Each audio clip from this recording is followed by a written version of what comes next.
Tonight we walk quietly into the soft breath of dawn over the Yoruba lands, where morning smells of wood smoke and wet clay, and even the roosters seem too polite to shout. The air feels thick with a kind of hush, like the earth itself hasn't decided to wake yet. You probably won't survive this level of calm.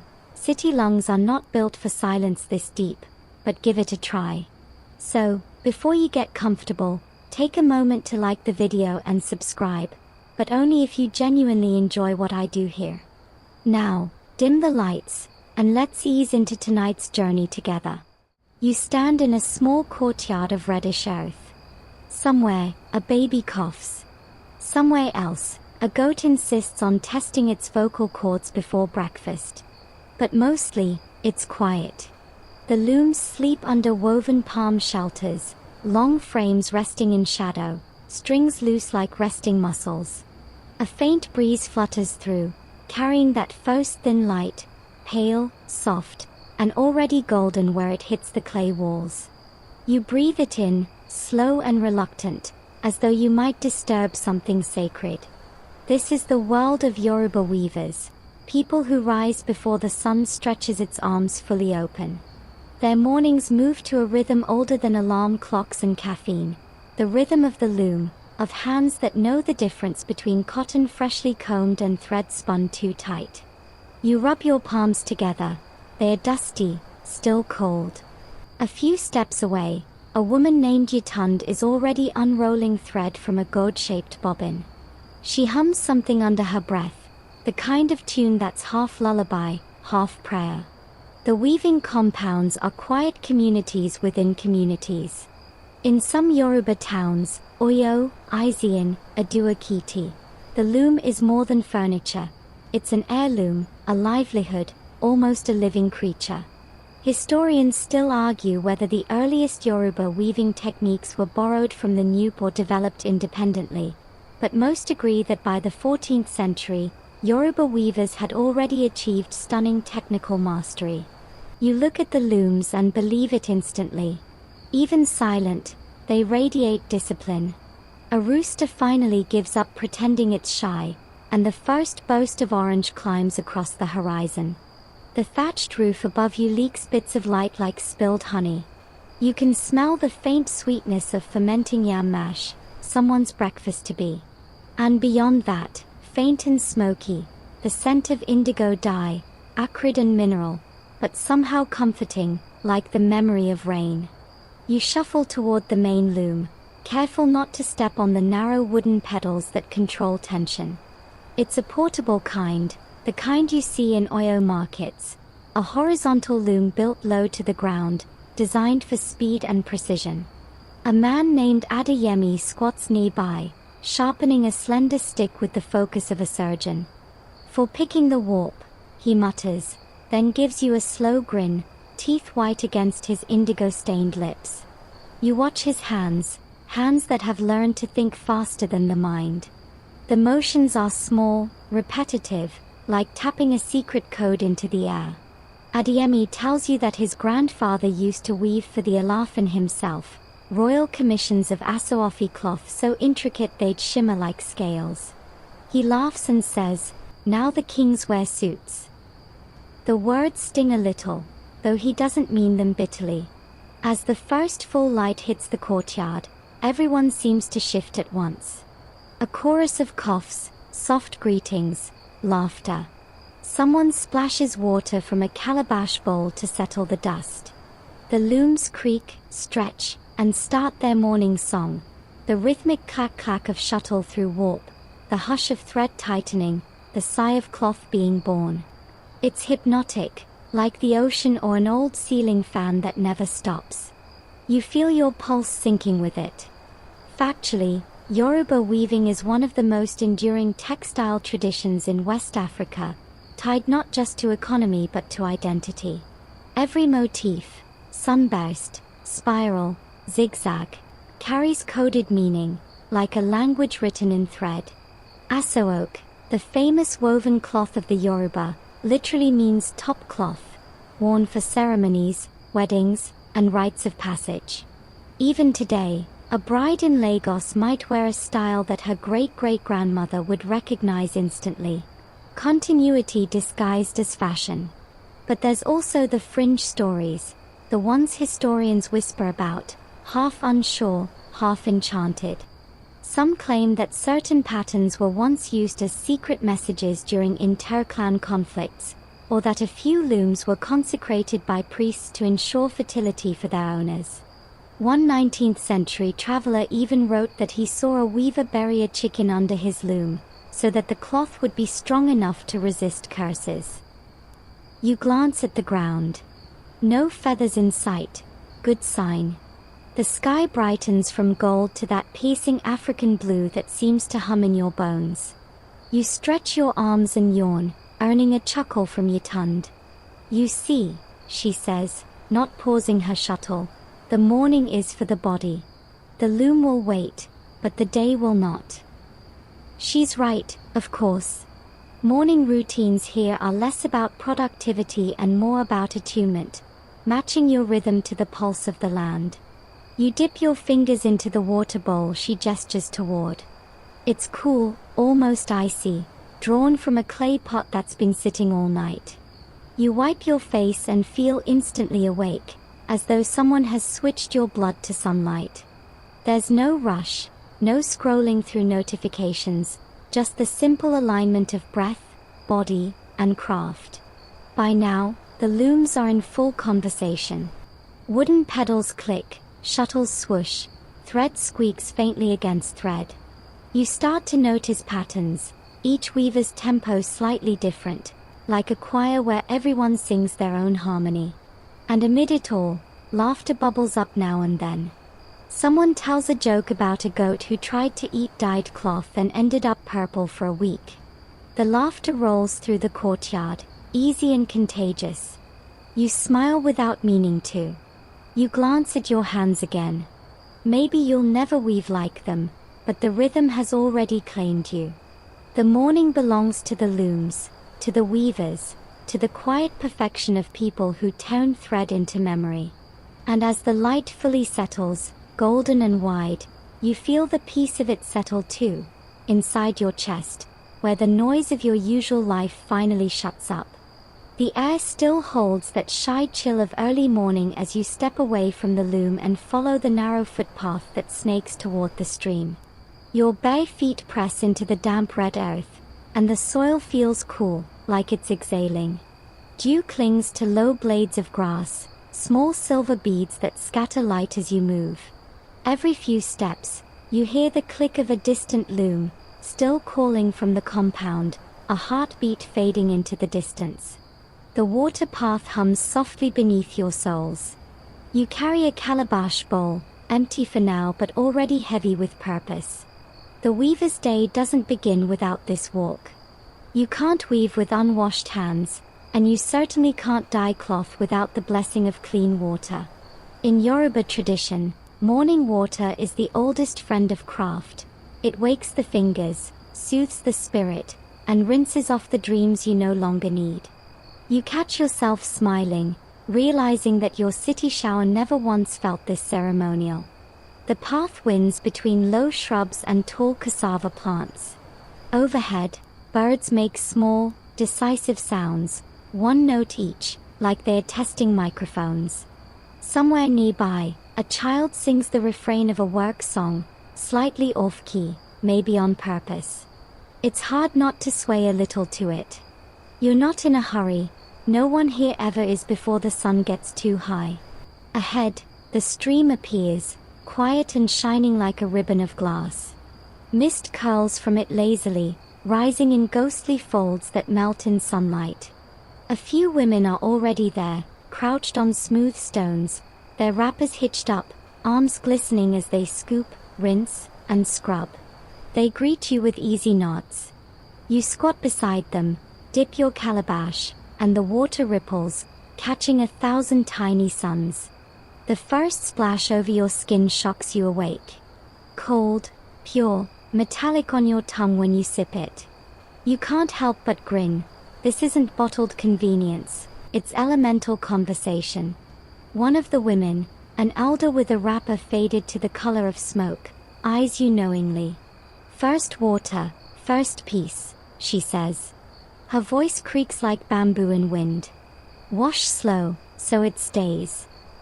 You obey, washing your hands in unhurried circles. The chill climbs your wrists, up to your elbows, and soon you're not sure if you're cleansing your body or rinsing away time itself.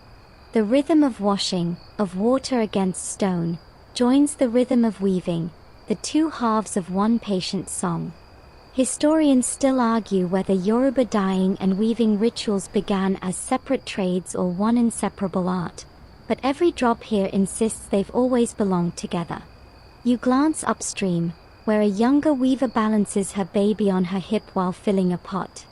She hums a tone so low it almost vibrates through the air.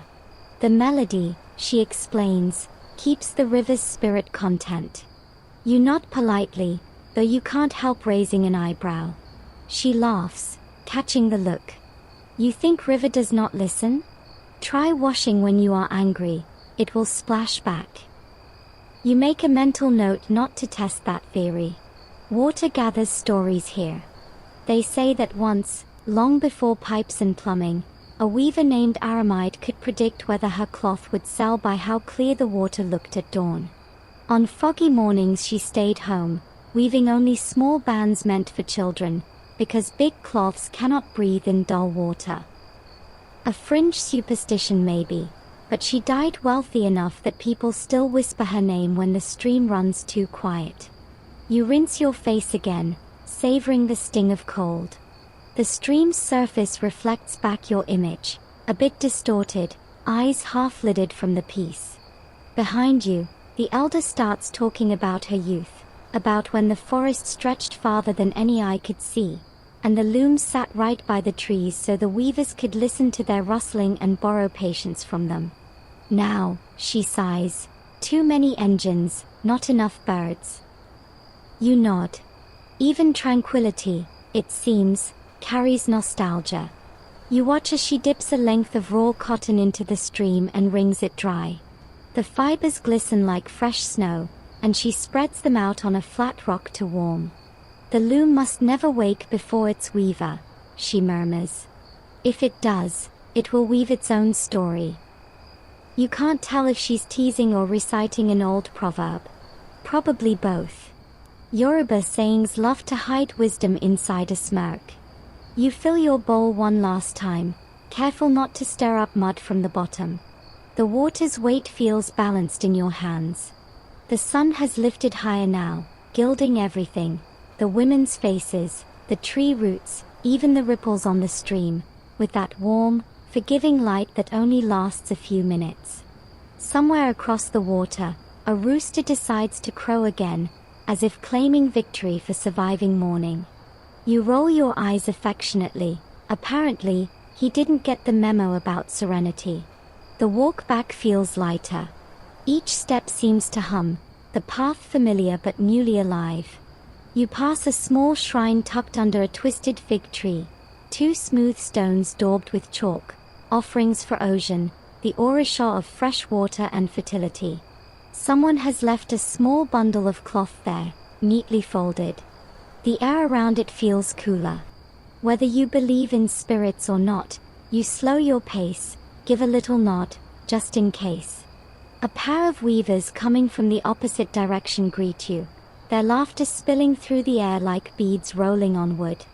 One of them carries a woven basket filled with dried leaves, indigo plant, you guess, or maybe camwood bark. The smell hits you, sharp, earthy, slightly sweet. They are headed to the dye pit, their own kind of temple. You realize that every act of this morning, washing, walking, gathering, threads itself into one vast fabric of purpose. By the time you reach the compound again, the looms are fully awake. The courtyard hums with that low, contented energy of people doing what they've done for generations.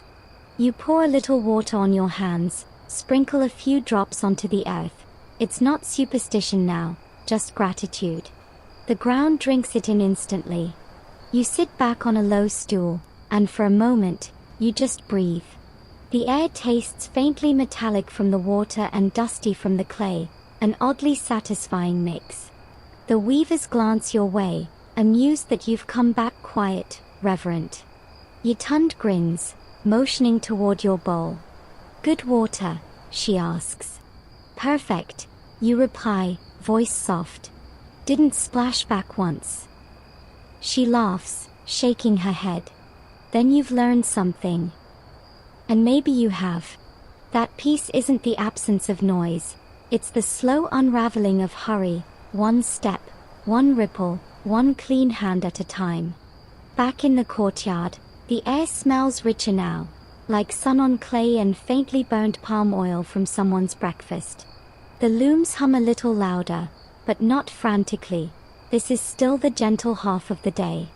Before the first warp is drawn, before any serious weaving begins, there's one crucial task, the birth of color.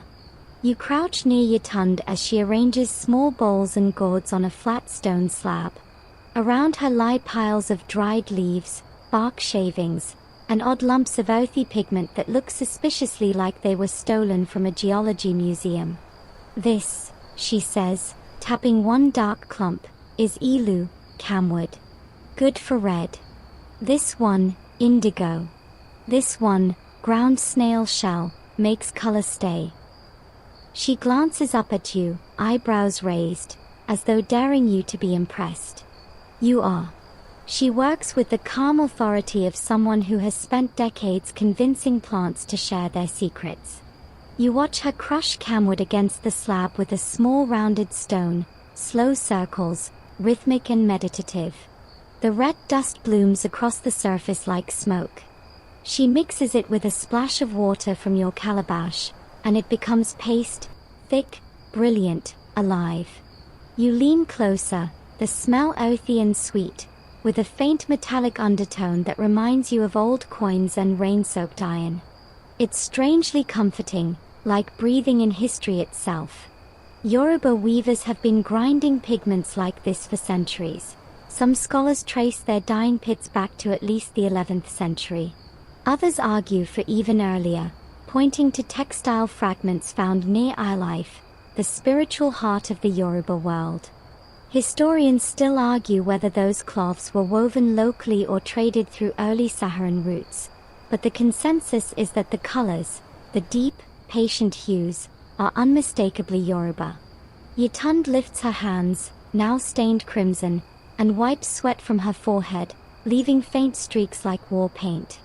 Color must have patience, she says. If you rush it, it will shame you. You nod solemnly, though a corner of your brain can't help translating that into modern life advice. Nearby, a group of younger weavers work around a large clay pit half buried in the ground. It's filled with what looks like muddy soup, but the surface shimmers blue-black under the sun. The smell hits you first, sharp, pungent, somewhere between wet earth and ancient socks. Indigo. The oldest, most stubborn of dyes. One of the apprentices, a wiry teenager named Bayo, stares it with a wooden paddle as though conducting an orchestra. Don't breathe too deep, he says, grinning. Unless you like fainting. You chuckle and decide to take him seriously. It's mesmerizing, though, the way the indigo changes from murky green to deep ocean blue when the air hits it. Oxygen, the unseen artist. Each thread dipped in that pit comes out greenish, then turns blue right before your eyes as it dries. Magic, if you didn't know chemistry. Bayo lifts a length of cotton, dripping and steaming, and the transformation unfolds, slow, silent, magnificent. You almost clap. He smirks, clearly used to having an audience. Want to try? He asks, holding out a small strand. You hesitate, remembering the smell. But curiosity wins. You dip it carefully, your fingers brushing the liquid. It's warm, surprisingly so, like skin. You pull it out, watch the change, and feel a small jolt of awe. Maybe this is what it feels like to hold time in your hands, the moment between what was and what will be. See. Yitund calls from her corner. Now you are part of the dye. You look down at your blue fingertips and grin. She's not wrong. In a corner of the compound, an old radio crackles to life, playing a soft Fuji rhythm that floats lazily through the air. The elders ignore it, pretending to be unimpressed, but you notice one of them tapping her foot. You joke, music for the dye gods. Yitund chuckles. No, for the lazy apprentices who think radio can replace drumming. It's strange how easily humor lives alongside reverence here. The Yoruba world doesn't divide the sacred and the ordinary, both weave into one cloth. You can pray while laughing, grind pigment while gossiping, bless your loom while complaining about goat theft. It's all allowed. You wander toward another corner where an older man tends to a pot of boiling bark and ash. Steam rises in great fragrant clouds. He's adding ground banana peel, a technique he says makes the dye smoother. He gestures for you to smell. It's not unpleasant, but you pull back coughing anyway. He laughs, slapping his knee. Ah. You city people think color comes from plastic bottles. No. Color has a spirit. You must wake it gently. He dips a thin strip of cotton into the bubbling pot, stares slowly, then holds it up to the light. It glows a warm brown, like toasted palm nut. Perfect for kings, he murmurs. You wonder how many hands have made perfect before him, how many anonymous weavers have fed color to cloth and never signed their work. Maybe this is the closest thing to immortality, making something beautiful without needing to own it. There's a story Yitund tells while she works. About a legendary dyer named Mima Aya, who supposedly discovered a secret shade of blue so deep it could hide the tears of the gods. The story says she used crocodile dung as a fixer, which sounds absurd until Yitund confirms it with a straight face. It works, she insists, shrugging. But we don't use it now, too hard to find crocodiles that cooperate. You snort. Yeah, they're notoriously bad at teamwork. She smirks, unbothered. The day warms as the sun climbs, and you feel sweat forming behind your ears. The smell of dye, wood smoke, and faint fermentation fills every breath, dizzying but somehow grounding. You realize that color here isn't just pigment, it's rhythm, ritual, identity. It's morning distilled into hue. Someone hands you a bowl of cool palm wine. You sip it gratefully, its faint fizz cutting through the heavy air. Around you, the courtyard glows with motion. Blue threads drying on lines, red stains on stones, hands moving in unhurried choreography.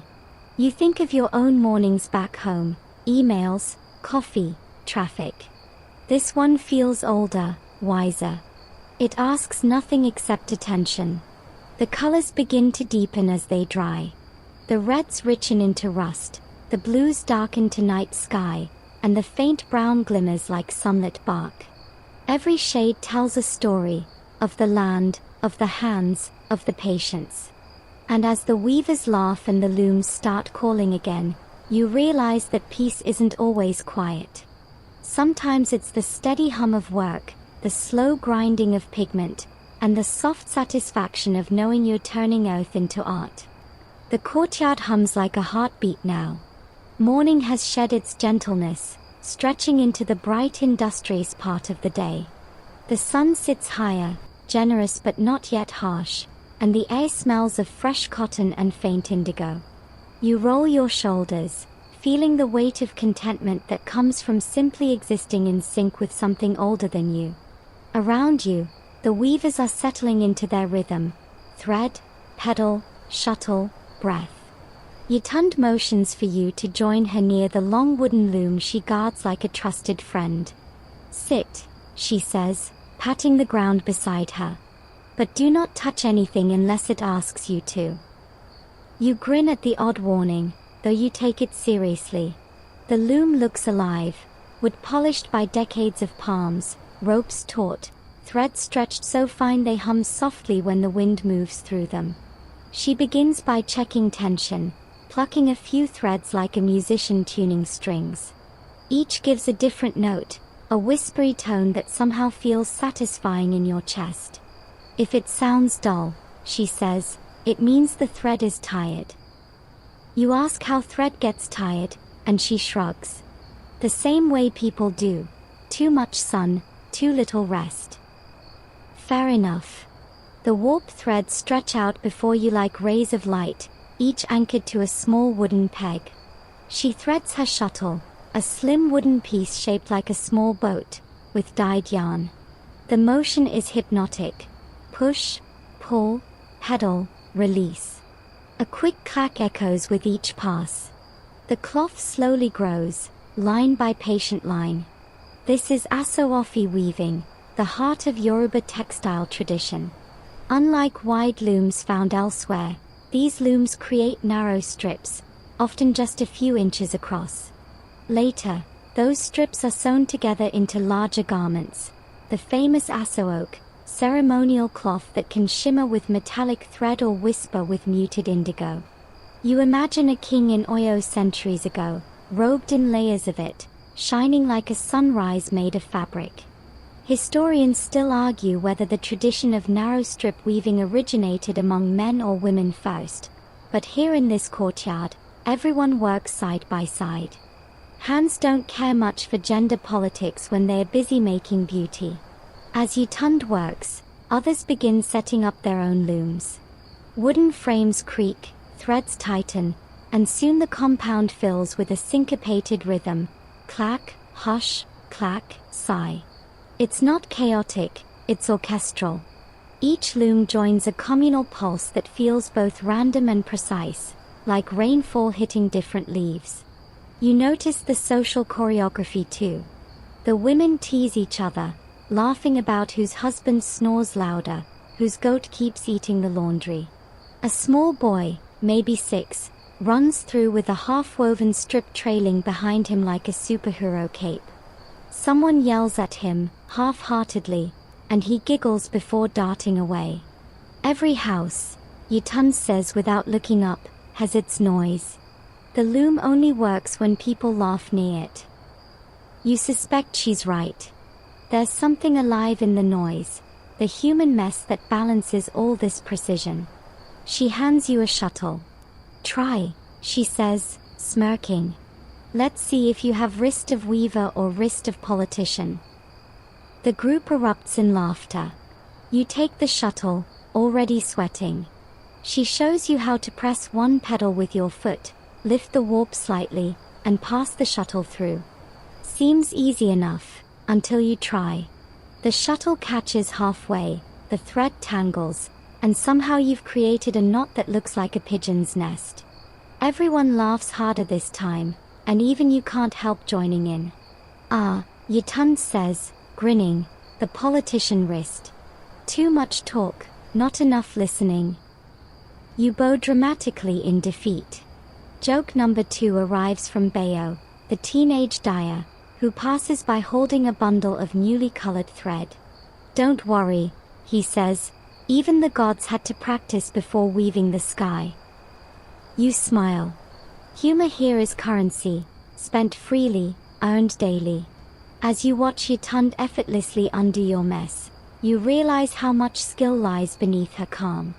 Every gesture has purpose, every pause feels earned. When I was young, she says, I thought weaving was only for the hands. But it is mostly for the mind. If your thoughts are restless, your pattern will break. You nod, recalling your own tangled shuttle. Yeah, sounds familiar. A gust of wind blows through, lifting dust and laughter. You wipe sweat from your temple and glance around. Some weavers hum songs under their breath, melodies as repetitive as their motions, soothing like lullabies. The repetition isn't tedious, it's trance. You start to understand how peace might be woven one loop at a time. A fringe tidbit drifts into your memory, something one of the elders mentioned earlier. Long ago, during festivals, some weavers would soak threads in herbal infusions believed to protect against pattern confusion, a kind of mystical burnout where a weaver's mind would go blank mid-process. They'd blame it on jealous spirits who envied beautiful designs. So to keep the spirits entertained, the weavers would whisper jokes or sing nonsense rhymes while working. You glance around. Maybe that's why they laugh so much here. Yitun stops suddenly and tilts her head, frowning at a faint irregularity. You squint but see nothing wrong. She adjusts a single thread, tightens one peg, and hums approvingly. Now it breathes, she says. You're reminded that perfection here isn't measured in straight lines but in rhythm, in the quiet life pulsing between fibers. As noon edges closer, the sunlight slants brighter through the compound's open spaces. The looms glow golden, each thread turning into a tiny filament of fire. Someone passes around roasted plantain wrapped in leaves. You bite into one. It's sweet, smoky, and faintly charred. Fuel for patience, someone jokes. You nod. It's exactly that. The courtyard becomes a patchwork of motion, arms weaving, mouths talking, eyes squinting against light. The sound builds, a gentle roar of creation. You close your eyes for a moment, letting it wash over you. Somewhere in that rhythmic chaos, your heartbeat syncs with the looms again. And as Yitun leans forward, hands guiding thread through warp, she says something that lingers long after. We don't weave cloth.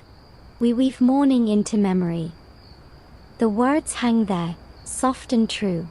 You think about your own mornings, their rush, their noise, their emptiness, and feel something inside you shift. Maybe peace isn't a place or a time. Maybe it's a pattern, patiently waiting for your hands to find it. The cloth beneath Yitun's hands stretches longer now, its pattern emerging like slow lightning, lines of deep blue, narrow streaks of white, hints of rust red from the camwood pigment you saw earlier. Each motion seems small, almost trivial, but taken together they conjure something vast. You sit close, cross-legged on the packed earth, and feel your thoughts drifting between the steady rhythm of the loom and the soft pulse of the morning. The air grows warmer, and you hear the faint chatter of market-goers from beyond the compound walls. Yitun doesn't look up. Her focus has the intensity of meditation. She works her shuttle back and forth, feet pressing pedals in a sequence that feels like secret choreography. Every few strokes, she murmurs something, short, almost musical phrases in Yoruba. You recognize one word, Oren. Heaven. You ask her what she's saying, and she smiles, not pausing her work. It is prayer for straight lines, she replies. And for patience. Always patience. As the pattern grows, you begin to see symbols forming, small diamonds and zigzags arranged with careful precision. They seem random at first, until she explains that each carries a name, a meaning. This, she says, pointing to the diamonds, is Ila Oren, the path of the sun. And this zigzag, Augun Meji, means balance between work and rest. She winks. Some of us forget that one. Yoruba cloth is never just decoration, it's communication, philosophy made visible. Historians still argue whether early patterns were simply aesthetic or encoded messages for those who could read them. Some scholars suggest that certain weavers hid proverbs or family histories within geometric designs, a textile version of poetry. Others dismiss it as romantic exaggeration. But as you watch Yitun's fingers translate stories into thread, it's hard to imagine it being only aesthetic. You shift slightly, letting the rhythm of her work fill the silence. It's the same kind of quiet you'd find in a temple, not empty, but alive. And then she begins to speak softly, almost as though thinking aloud. When I weave this pattern, she says, I remember my grandmother. She said the gods taught us to weave so we would not forget the way the world is tied together. Her eyes stay on the cloth, but her voice grows distant. Olajumare made the Faust threads, the rivers, the winds, the roots of trees. and the Orisha wove them into what we see. That's why no cloth can be perfect, only the gods can make a world without loose ends. You sit there, mesmerized. In this space, mythology isn't a separate realm, it's folded seamlessly into daily life. The pattern of cloth mirrors the pattern of cosmos. If the warp is the structure of existence, the weft is choice, the small acts that define every life. One careless motion, and the pattern changes forever. A laugh breaks your reverie. Across the courtyard, Bayo has tangled his thread again, and the older weavers are teasing him mercilessly. One of them, a wiry man with a voice like a drum, jokes, "Your ancestors are watching and shaking their heads." Bayo groans but laughs along. The mood never sours here, even mistakes are woven into the day.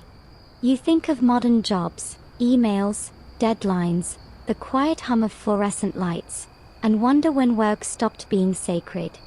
Here, even labor feels like devotion. Yitund pauses, stretching her arms. She tells you that certain patterns are dedicated to specific Orisha. Ocean's cloths often shine with yellow or gold tones, representing fertility and sweetness.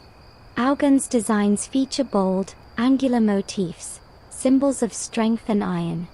And if you weave for Sango, she says, you must add lightning shapes. He notices these things.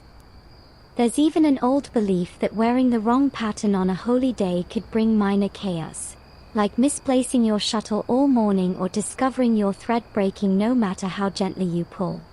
But don't worry, she adds quickly, laughing, the Orisha have good humor. They forgive clumsy hands. You tilt your head toward the loom.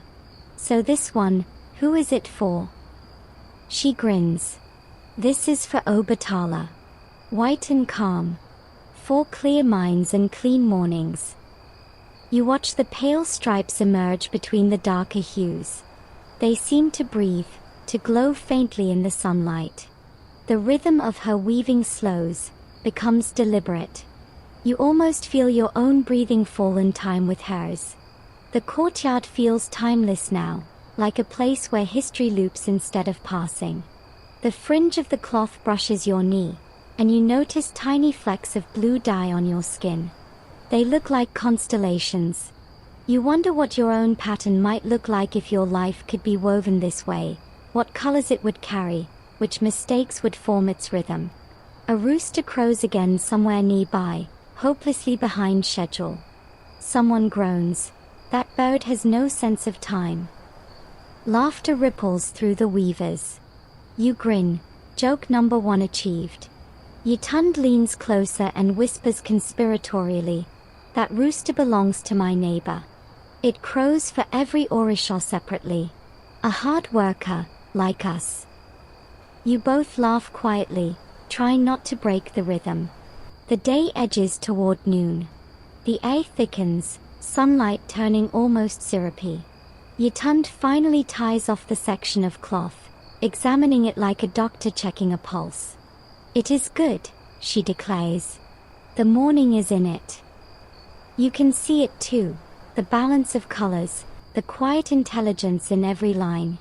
As she hangs the finished strip to dry, she hums a melody you don't recognize, low, circular, soothing. You ask what song it is. It's called Aunye Ianmo, she says. It means food of destiny. It's sung so the cloth will feed the spirit of whoever wears it. You find yourself humming along. The tune loops endlessly, a gentle trance. You realize that every motion today, washing, dyeing, weaving, has been a kind of meditation. A conversation between hands and time. Then, as if reading your thoughts, Yitund says, when your body follows the loom, your mind has nowhere else to run. That's why the morning must be peaceful. If you begin with peace, even tangled thread can be kind. You look out across the courtyard. Threads flutter in the heat. Children nap under a neem tree. The smell of palm oil stew drifts in from a nearby kitchen. The world feels simple, bound by rhythm and sunlight. And for a fleeting moment, you believe her. The universe really is just one vast cloth, patiently woven by unseen hands. By the time you and Yitund finish tidying the looms, the light has turned golden and loud, the kind of sun that insists you stop pretending it's still morning. The courtyard feels lighter, emptier. Threads hang drying like colorful snakes, and laughter echoes as a group of weavers gather bundles of finished strips. Market time, Yitund says with a small grin. Come before your shadow melts. You join them, carrying one neat roll of indigo cloth that still smells faintly of river and ash. The path to the market winds through the heart of town, where red clay meets worn cobblestone, and the air buzzes with human energy. You pass houses painted in fading blues and yellows, walls etched with old graffiti and handprints of dye. Children dart between stalls carrying calabashes, and chickens stage escape attempts with questionable success. At the edge of the market, you're swallowed by sound, drums thudding, sellers shouting prices, the sizzling hiss of frying bean cakes. The place feels alive in a way no city mall could ever mimic.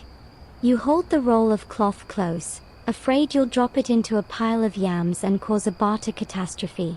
Weavers here are easy to spot. They stand behind rows of folded fabrics so vivid they seem to glow from within. Rolls of aso oak line their tables, shimmering in sunlit stripes. Each cloth tells its own story. Some are destined for weddings, their metallic threads catching every beam of light. Others, simpler, are meant for everyday wear or ancestral rites. You realize that here, fabric isn't just something you put on, it's a kind of passport, a statement of belonging. Yitund leads you to her usual spot under a mango tree where the shade smells of sap and sweetness. She spreads her cloths with careful pride, arranging them by hue. Blue brings peace, she says. Red brings courage. White brings truth. But don't wear yellow if you're visiting your in-laws, it makes them think you plan to outshine them. You laugh, promising to remember that crucial social survival tip.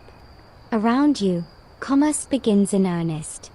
Buyers approach, fingering cloth, testing texture, complimenting, bargaining. The Yoruba are known masters of negotiation, it's almost a dance. Two women lock eyes, hands on hips, voices rising and falling in musical argument over a price. Then, as if choreographed, they burst into laughter, exchange blessings, and the deal is done. No hostility, just performance art in economics. Historians still argue whether Yoruba markets were originally dominated by women because of spiritual associations with the goddess Ocean or simply because men preferred the farms and workshops. Either way, it's the women who rule the market now, confident, unhurried, and utterly in control. You can feel their power humming through the air. Yitund beckons you closer as an older trader examines her cloth. The woman squints, pinches the fabric, then nods approvingly. Tight weave, she says. Good omen for whoever wears it. She pays in cowries and paper notes, a satisfying rustle of exchange. Yitund tucks the money into her wrapper, winking. Now the loom can eat tomorrow. While she chats, you wonder a little. Every few steps brings new textures, raffia hats, leather sandals, carved gourds, bead necklaces that sparkle like bottled sunlight. The air smells of roasted corn, palm wine, and something deep-fried and mysterious. A group of drummers start up near the center square, their rhythm instantly contagious. People sway without thinking about it. Even you, stiff outsider that you are, find your feet twitching to join. You pause at a stall selling old woven cloths, faded, frayed, some patched with loving care. The trader, a wiry man with eyes bright as embers, tells you these are cloths of ancestors. He claims one piece dates back to before colonial times, woven by men who sang to their looms at midnight. You can still hear them if you listen, he says, lowering his voice theatrically. You lean in, pretending to listen, and he grins. Nothing? Then you need more palm wine. Joke number 1 for the day. Smooth delivery. A fringe tidbit bubbles to mind. Some Yoruba weavers believed cloth could absorb a person's spirit. That's why certain families kept ancestral garments wrapped in leaves, never to be worn, only to be consulted in dreams. You mention this to the trader. He nods vigorously. Yes. The cloth remembers. It holds your story better than your tongue ever could. You shiver slightly, unsure if it's the shade or his conviction. You rejoin Yitun just as she finishes another sale. She offers you roasted plantain dusted with pepper. You bite in, savoring the sweetness mixed with heat. Markets, she says between chews, are where cloths find their future. Some will be worn by brides, some by chiefs, some by fools who spill stew on them. We don't control that part. We just weave and hope. You glance around. She's right. The marketplace feels like the final act of creation, the moment when a thread spun from the river meets the life it was meant for. Nearby, a young man is showing off his newly bought cloth by wrapping it around his shoulders and strutting dramatically. Look at me, he shouts. I am the Alafin of style. Laughter ripples through the crowd. Even Yitun chuckles, muttering, every market has its king. Then a sudden gust of wind lifts a few pieces of fabric into the air. For a heartbeat, the whole market glitters, blues, reds, whites swirling like a living kaleidoscope. Children chase the flying cloths, shrieking with delight. You catch one before it hits a puddle, handing it back to its owner. Ise, she says, smiling. May your hands never forget kindness. You pause, realizing how naturally blessings flow here, small gifts exchanged with words instead of ceremony. You've been here only hours, yet it feels like the rhythm of this place has been humming in you for years. As the afternoon edges in, the sun slants lower, mellowing into honeyed light. The market's frenzy softens to a murmur. Yitun packs up what remains, her fingers quick and practiced. Tomorrow we weave again, she says simply. You shoulder one small roll of leftover cloth, and together you start back toward the compound. The road home feels slower, as if every step unravels the day's noise. You can still smell the market on your skin, spice, dust, laughter. Somewhere behind you, a drumbeat fades, leaving only the sound of your footsteps on warm clay. You realize that in this place, peace doesn't mean quiet. It means rhythm, human rhythm, threaded through work, laughter, and sunlight. It's messy, vibrant, and alive. And as you near the compound again, the first evening breeze brushes your face. You inhale deeply. The looms will rest tonight, but their music lingers inside you like a hum that refuses to fade. The evening stretches long and slow as you return to the compound, the sky now a rippling gradient of bronze and indigo. You can still hear faint echoes from the marketplace, laughter, a final drumbeat, the call of vendors packing up their goods. But here, the village hums with a quieter pulse. It's as if the earth itself is exhaling after a long day of motion. You help Yitun place the remaining cloth rolls on a low shelf inside the weaving hut. The air smells faintly of dried dye and old wood, layered with that unmistakable note of human effort, sweat, clay, and pride. The cloth must sleep, she says, stretching her back, so it can wake wiser. You grin, unsure whether she's serious or poetic. Probably both. The other weavers drift in one by one, dusting off their feet and easing into the soft rhythm of evening chores. Someone kindles a small fire near the center of the courtyard, feeding it with bits of palm frond. Smoke curls upward, blurring the first shy stars. The glow warms their faces, highlighting lines of exhaustion and contentment in equal measure. Dinner begins almost casually. A large clay pot appears, filled with steaming pottage of yam and vegetables. The aroma alone feels like an embrace. You sit with the group, cross-legged, using your right hand to scoop the food as they do. It's earthy, spicy, grounding, like eating sunlight that's been stored underground. Someone teases you for blowing on your food too dramatically. Oyinbo fingers can't stand pepper. Jokes Bayo, earning laughter from everyone. Next time we'll make baby pepper for you. You counter by pretending to fan your tongue theatrically, which earns another round of chuckles. Joke number 1. Complete.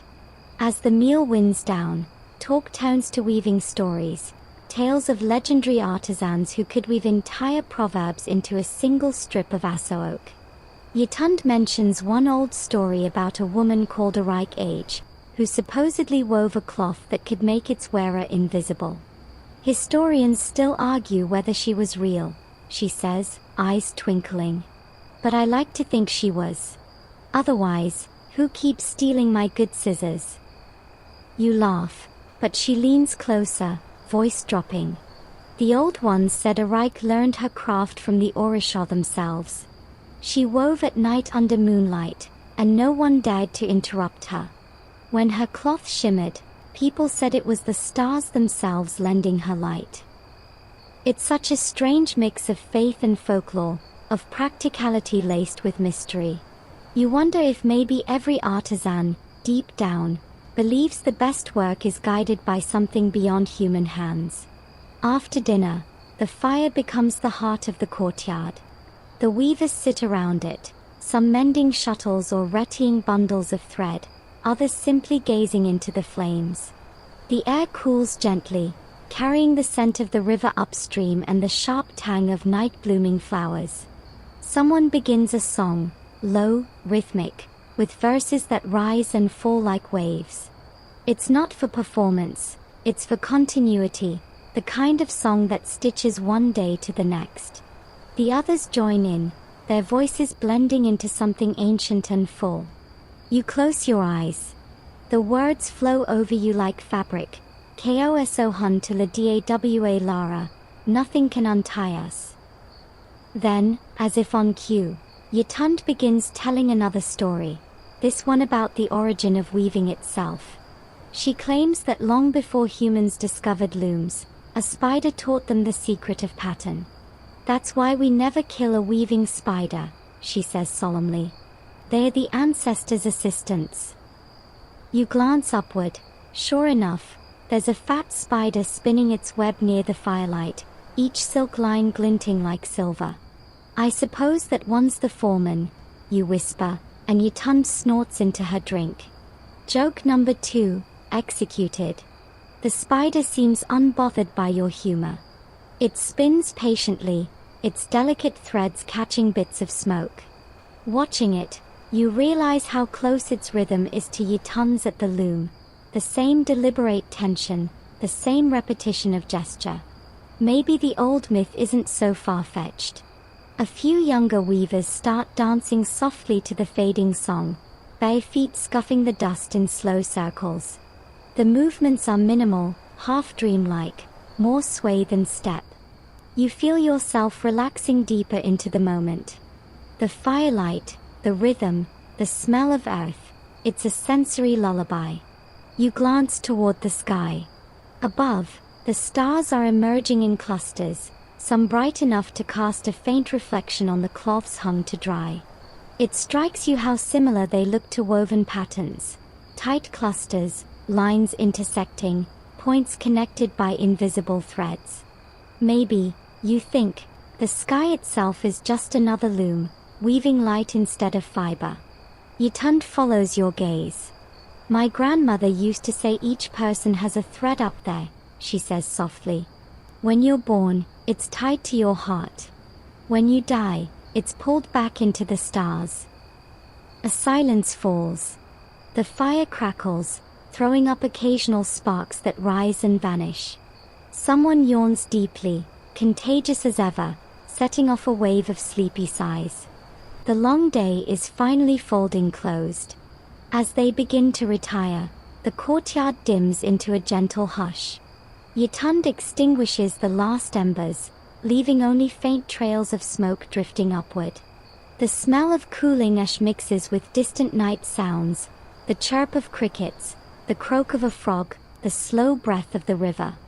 You spread your mat near the doorway, lying back to watch the flickering shadows dance across the ceiling beams. The looms stand silent nearby, but their presence still hums faintly, like a song waiting for the next verse. For a moment, your mind drifts to that invisible spider, to a ripe age, to the idea that every thread, every life, is part of a grander weave. The thought is oddly comforting. You imagine your own thread glimmering faintly among the stars, humming softly in time with the Yoruba night. You feel the edge of sleep creeping closer, heavy and sweet. The laughter from earlier lingers at the edge of memory. Someone snores softly across the courtyard. The world feels small, warm, complete. And just before your eyes close, Yitan's voice drifts from the darkness, a whisper wrapped in smoke. Sleep well. Tomorrow, the threads wait. You smile in the dark, knowing that peace here doesn't mean stillness, it means rhythm continued in rest. You wake before dawn again, the air still wrapped in night's cool shawl. The village stirs softly, a murmur beneath the quiet, as if the earth itself were whispering reminders to its children. You stretch, hearing the faint creak of your mat and the distant trickle of the river. Somewhere, a rooster warms up for his first terrible aria of the day. Yitund is already awake, of course she is. She stands near the fire pit, coaxing flames from glowing coals with practiced grace. Sparks dance upward, briefly becoming stars before fading. "Good morning," she says without turning. Your snoring tried to join the drummers. You groan. "I was providing percussion." Joke number 1, early delivery. She laughs softly, handing you a calabash of warm pap. The fermented corn drink is smooth, sweet, and comforting. You sip slowly, watching the sky shift from purple to blue, and feel the world begin to breathe again. The morning is cool but full of motion. The looms are uncovered, threads checked, dyes mixed anew. There's something ceremonial in the repetition. The same actions as yesterday, yet each feels like the first time. The Yoruba weavers understand this paradox deeply. Routine as renewal. As the first slant of sunlight filters into the courtyard, the rhythmic clatter begins anew. The sound is hypnotic. Click, thud, slide, pull. You fall back into the rhythm without thinking, your hands assisting Yitund as she threads new patterns. Today's design, she tells you, is called Irinajo, the traveler's path. It's for people starting new journeys, she says. May their roads be long, but never lonely. You ask whether she ever weaves for herself. She pauses, then smiles faintly. Sometimes, but mostly, the cloth decides who it wants to belong to. We just the hands. That line lingers in your head as you work. The idea that cloth could choose its owner feels strange, and oddly plausible here, where everything seems alive with personality. Historians still argue whether such beliefs reflect animist tradition or simply poetic thinking woven into Yoruba spirituality. Either way, it's a comforting notion, that even lifeless things seek connection. You glance toward the riverbank beyond the compound walls. Today, Yitun suggests you accompany her to the dye pits again. "We'll need deeper blues," she says. "The traveler's path must look endless." The walk is calm, the sun low enough to paint the world in silver rather than gold. Dew glitters on grasses, a heron stalks near the shallows. The river smells of metal and moss.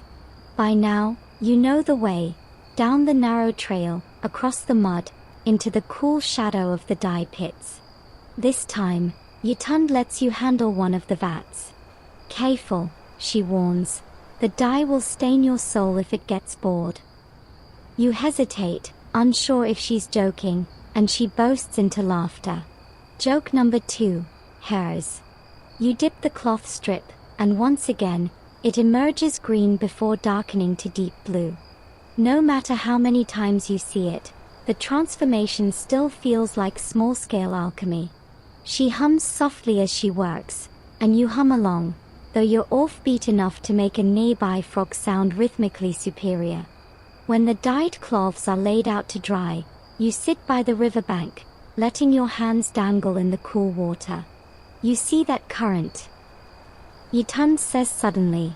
It's never the same twice. That's why we bathe here in the morning, to remind ourselves that we can change, too. She picks up a handful of mud, lets it slide through her fingers, and continues. Every cloth is a river. It begins somewhere, flows through hands, ends on someone's shoulders. But it's never truly finished. One day, someone cuts it, repurposes it, stitches it into something else. You nod slowly. The metaphor fits everything here. Even life, you think, is just a long piece of cloth, woven, worn, and eventually rewoven by time. A group of children arrives, laughing and splashing each other near the river's edge. One of them slips and falls, sending up a small wave of muddy water that splatters Yitan's freshly dyed strip. She gasps dramatically, the kids freeze, and then she breaks into laughter. Perfect, she declares. The river wanted to sign its name. The children look relieved, giggling as they run off. You realize that every small accident here becomes a story, folded into the rhythm of daily life. Perfection isn't the goal, harmony is. Back at the compound, the weavers hang the dyed strips in long rows. The courtyard looks like a gallery of sky fragments. Each breeze sends a ripple through them, like the slow pulse of breath. You find yourself staring, lost again in the hypnotic shimmer of color. Bayo walks past, whistling off-key. You're staring at cloth like it's a movie, he says. Careful, or you'll fall in love. You smirk. Too late. He laughs, shaking his head. Tell the loom. It gets jealous. That's joke number 3, courtesy of Bayo, and it lands perfectly.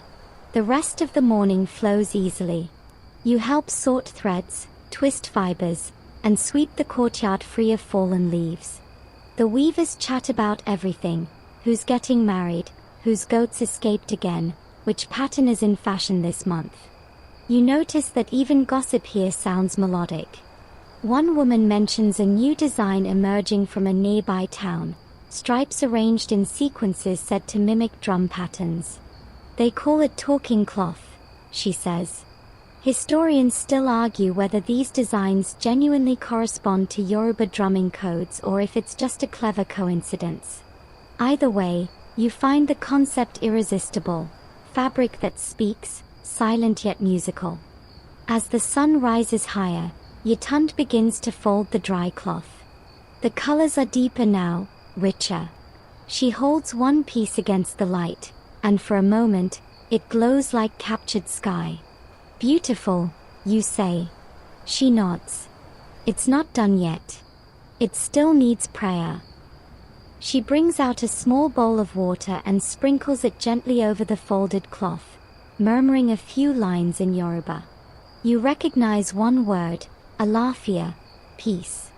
The cloth must know peace before it can give peace, she explains. By noon, the courtyard settles again. The rhythm of looms slows, replaced by quieter tasks, mending tools, braiding cords, preparing dye for tomorrow. A goat wanders in, steals a strand of raffia, and trots away triumphantly. Everyone bursts out laughing. That goat will start weaving next, Yitun says, wiping tears from her eyes. You stretch, feeling a pleasant ache in your shoulders. It's the ache of honest work, rhythmic and grounding. You think back to Yitun's morning line, the cloth decides who it wants to belong to, and wonder if perhaps this rhythm, this piece, is slowly choosing you too. When the last cloth is folded, Yitund looks at you thoughtfully. Tomorrow, she says, you'll try the loom yourself. You freeze. Me. She grins. Yes, traveler. You've been watching long enough. The loom wants to see if your rhythm is real or just imagination. You glance toward the loom, its wooden frame gleaming in the afternoon light. For the first time, it looks less like a tool and more like a challenge. Somewhere inside you, a quiet thrill awakens, half excitement, half dread. You wake to the scent of roasting maize and the steady creak of looms beginning their morning songs. Today feels different, not because of the light or the weather, but because Yitun's words from yesterday still hover over you like a dare. You'll try the loom yourself. She's already sitting at her station when you shuffle into the courtyard, rubbing sleep from your eyes. Ah, the apprentice arrives, she teases, handing you a wooden comb for detangling the warp threads. Careful now, this loom bites shy people. You laugh nervously. Does it also bite people who overthink? Especially those ones, she says, not missing a beat. Joke number 1, casually slotted into the day's first smile. The loom stands before you like a patient teacher, four sturdy posts, a maze of threads, the shuttle resting like a sleeping bird in its cradle. You crouch beside it, suddenly aware of how much concentration goes into each weave. It's not just a machine, it's choreography, an argument between gravity and grace. Yitun sits beside you and begins her lesson. Listen before you move, she says. The loom has rhythm. Every pedal, every pull, every breath. If you miss one beat, it tangles. If you follow, it dances. She demonstrates again, and though you've watched her hundreds of times now, today you notice new details. How her foot presses gently but firmly on the treadle, how her wrist flicks to keep tension, how her eyes never quite blink during the crossing of threads. You mimic her movements awkwardly at first, the shuttle refusing to obey. Slow down, she murmurs. You're not fighting the loom. You're talking with it. You try again, slower. Thud, slide, pull. The sound rings out, a bit uneven, but promising. That's it, she says. Now, keep your rhythm steady. The loom only trusts consistent people. It's ridiculous, but you feel like she's right. The loom does seem to have moods. Every time you tense up, the shuttle catches. Every time you breathe evenly, the fabric glides forward as if rewarding your patience. The morning air fills with the gentle percussion of weaving, your hesitant beats mingling with the confident rhythms of the others. The courtyard becomes a living drumline of craft. After a while, Yitun steps away to fetch water, leaving you alone with the loom. You study the pattern you're creating, crooked but undeniably real. The lines wobble, but the texture feels alive. There's something intoxicating about watching a tangible thing emerge from motion. Historians still argue whether weaving in ancient Yoruba societies was strictly utilitarian or partly spiritual performance. But standing here, you can feel how those categories blur. The loom is work, prayer, and meditation all at once.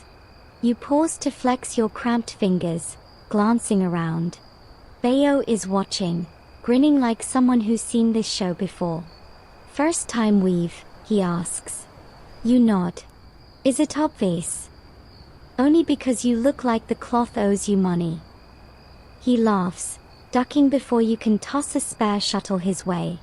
Joke number 2, and it lands perfectly. By mid-morning, you've produced a small but serviceable strip of fabric. It's, let's say, artistic. The others gather around to inspect it, pretending to study it seriously like art critics. One tilts her head. Bold. Avant-garde. Perhaps a little too experimental. You bow dramatically. I call it untamed thread number 1. Laughter ripples through the courtyard. Joke number 3, home run. Yitun pats your shoulder. It's not perfect, but it's honest. That's better. Perfection doesn't remember you. Honesty does. She carefully folds the strip and tucks it aside. Keep this. First cloths bring luck, or at least humility. You grin, feeling oddly proud despite the crooked lines. Does every weaver remember their first piece? Of course, she says. The first one teaches respect. The next ones teach rhythm. The last one teaches farewell. Her tone softens on that final word, and for a moment, you sense the weight of decades behind it. The quiet acceptance that every pattern, no matter how beautiful, must end. The afternoon sun grows hotter, painting everything in bright white light. You and the others move the looms slightly to chase the shade. Someone begins singing softly, a playful tune about a lazy weaver whose cloth kept unraveling because he fell asleep mid-shuttle. You suspect the song might be older than electricity, and definitely based on a true story. As you take a break, Yatund hands you a gourd of cool water. Do you know why we weave in the morning? She asks. You shake your head. Because the morning listens. The threads remember your energy. If you start weaving when you're angry, the cloth won't lie flat. If you start in peace, it will stay smooth. You think back on your morning, nervous, but curious. Maybe that's why your lines wavered. Curiosity is rarely straight. Nearby, an old man joins the group, his white hair glinting like unspun cotton. The others greet him warmly. That's Baba Ajayi, Yatund whispers. He's been weaving since the year thunder married lightning. You raise an eyebrow. So, a while? He chuckles, settling beside you. I heard you fought your first loom today, he says. How many threads survived? You laugh. Enough to call it a victory. He nods approvingly. Good. The first cloth always looks like confusion. But confusion is the beginning of pattern. His words sink in like dye on dry cloth. You realize that's not just weaving advice, it's life advice disguised in fiber. The afternoon drifts lazily. You spend part of it helping Yatund mend old tools, oiling the loom's joints, brushing out lint. Each task feels like a small ritual of care. You notice how even the simplest act, tightening a peg, aligning a beam, is done with precision, almost tenderness. Everything we touch carries memory, Yatund says as she works. If you handle the loom gently, it remembers and treats you kindly. If you rush it, it rushes you back. Outside, children's laughter echoes from the riverbank. Somewhere, someone begins pounding yam, the rhythmic thud blending into the ambient percussion of daily life. It all feels like one continuous composition. Threads, drums, footsteps, voices, each keeping the village's rhythm intact. When dusk settles, you hold up your cloth strip once more. The light catches the uneven weave, turning its imperfections into texture. You can't help smiling. It's flawed, but undeniably yours. Yatund notices and nods approvingly. Tomorrow, we'll teach the cloth to speak, she says. You blink. Speak. Yes, she says, gathering tools. You've made it breathe. Now it must learn to tell its story. You glance down at your crooked creation, feeling an unexpected flicker of anticipation. Maybe you're ready to listen. You wake the next morning to the faintest hum, like wind caught in thread, or the aftertaste of a dream you can't quite remember. The courtyard is still, but there's a new tension in the air. It's not unease, it's expectancy. The kind of quiet before music begins. Yatund sits waiting beside your crooked masterpiece from yesterday, now pressed flat and stretched neatly across the loom again. It's time, she says, her voice softer than usual. The cloth has learned your rhythm. Now it needs your story. You're about to ask what that even means, but she gestures for silence. We'll talk after, she says. First, listen. She begins to weave, not with her hands this time, but with her voice. Low, slow, deliberate words in Yoruba. The sound curls through the courtyard, wrapping itself around the looms, the clay walls, even you. It's part chant, part lullaby, part conversation with unseen guests. The syllables rise and fall like waves, carried by the hum of the morning breeze. This, she murmurs between verses, is how the cloth learns to speak. You watch as she adds tiny details to the weave, symbols you hadn't noticed before. Small diamond patterns, curved lines, broken stripes. Each one is a word, she explains. This is Iwa Pele, gentle character. That is Aya, good fortune. And this one here, she points to a delicate curve of alternating blue and white, means journey continued. It hits you then, every cloth is language, a story spoken without sound. Historians still argue whether Yoruba weaving patterns functioned as true script or symbolic art. But in this moment, it doesn't feel theoretical at all. You can feel meaning humming through the threads. Your turn, she says suddenly, handing you the shuttle. Tell it something. You freeze. Tell it what? Something true. Something only you know. You stare at the loom, at the taut threads waiting like patient ears. You think of home, of the noise and the rush, the way silence feels like an accident there. You think of this place, its rhythm, its calm, the strange comfort of labor and laughter intertwined. Then, slowly, you move. The shuttle slides through the warp, and your voice, hesitant at first, follows the rhythm. You murmur a few words, half to yourself, half to the cloth. I came here restless. I leave steady. Yitun's eyes soften. Good. The cloth understands humility. It likes honesty best. You continue weaving, not fast, but with intent. The sound of the loom folds into your breathing. The courtyard around you feels brighter, somehow more awake. Nearby, Bayo begins singing a playful tune, improvising verses about the foreign apprentice who tamed the stubborn loom. Everyone joins in, laughing between lines. The laughter itself becomes part of the rhythm. Even the rooster contributes an offbeat crow. You grin, it wouldn't be Yoruba morning without him. When the last thread is tied, Yitund inspects the finished cloth. It's far from perfect. Your lines still wobble, your tension inconsistent, but something about it feels alive. You see, she says. Now it speaks. Maybe not fluently, but with sincerity. She runs her fingers over the pattern. Every weaver leaves fingerprints in thread. Even centuries later, we can tell who made what, by pressure, by rhythm, by stubbornness. You blink. You can tell personality from cloth. She laughs. Of course.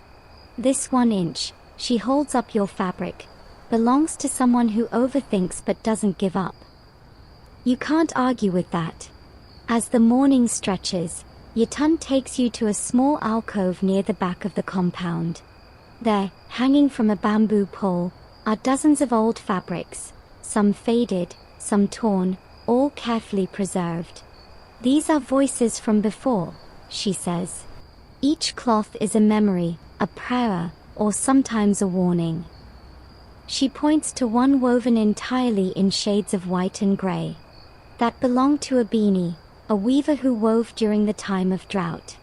She used ash and clay when indigo was scarce. They say her cloth brought rain. Did it work, you ask? Yitund shrugs with a grin. Historians still argue whether cloth can summon clouds, but the rain came 2 days later. You decide. You study the fabrics, feeling like you're standing in a library where the books breathe. Each pattern tells something, the rise and fall of fortunes, marriages, ceremonies, even rebellions. In one cloth, you notice irregular breaks in the weave. That's a secret message, she says quietly. During colonial times, Some weavers hid warnings in the patterns so they could pass information without being caught. It's a reminder that even art can be resistance, soft power stitched into something beautiful. Afterward, you both sit under the shade of a guava tree, resting. A slow wind flutters the cloths overhead, making them whisper faintly. You imagine all those voices mingling, telling stories in a language only the attentive can hear. Yatund pulls out a small pouch of kola nuts, cracking one open and offering you a piece. It's bitter, earthy, and oddly invigorating. Kola for focus, she says. Weavers chew it when the pattern is tricky. You smile.